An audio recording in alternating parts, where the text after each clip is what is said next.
and I didn't know the politics at all at that time of Malcolm Crane or what he was about, but I sure learned fast. And when he died, finally, Pride became an organization where it wasn't really run by almost a dictator. Malcolm got it going, but you got to understand he was a control freak. When Malcolm died, there was myself and Rob Atkinson and Terry Wallace. And in our discussion, and it wasn't a meeting. That was 1993. Yeah, that was when the discussion in the office, when they were taking all the stuff out. And realizing that Malcolm had been using family money to put into Pride. And there was no money.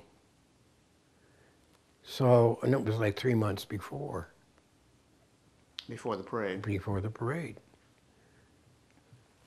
So Rob says, I guess we're not going to have a parade. And I said, over my dead body, and said, I'll put up, I'll front. And Terry Wallace said, I'll raise money. And we did.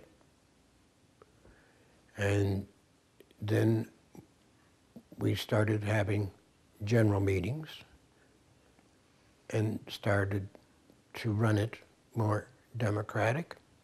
This is when it became incorporated as Vancouver Pride Society? No, it wasn't incorporated with Rob as much as it was with when Alan Herbert really came in. That's when it really got, all the legal stuff really was finished.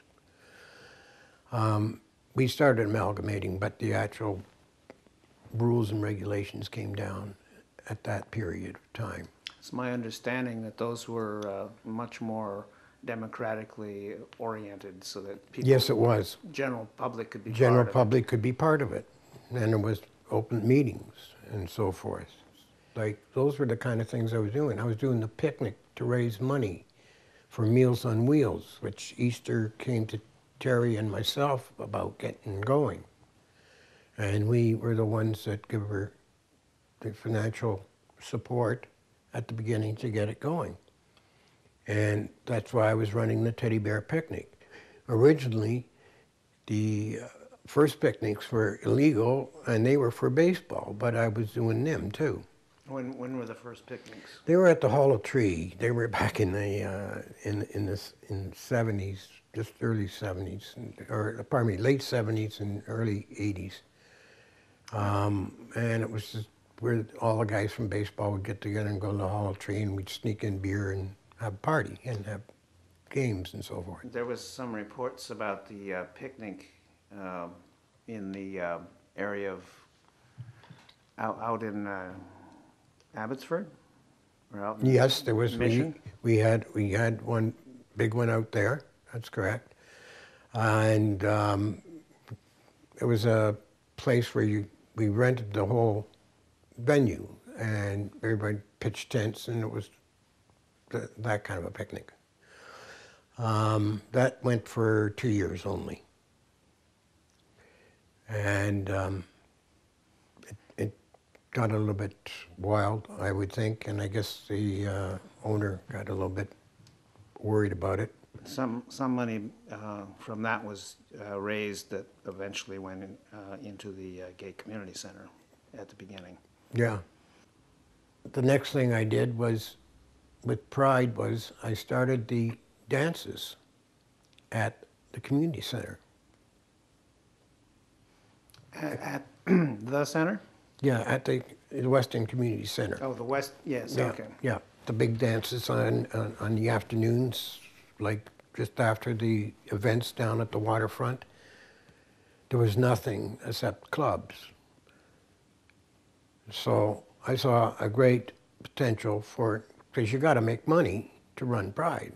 and there was no business thinking going on at the time. So that's where I came in, and other people realizing you have to raise money to do these things. So we started that dance, and that started bringing in serious money. The picnic at this time also became part of Pride. Slowly but surely, from getting it to that stage where it became democratic, all of a sudden the parade was getting larger. There were more events to where it is today. I mean, we're talking from 300 people to how many this year? 530,000. There was one fellow named Benichek who started the ski slope thing. And he was, In Whistler? yes, and he got on the board of Pride. And he went behind our backs and rented a cleaning place, used to be some kind of laundry cleaning place.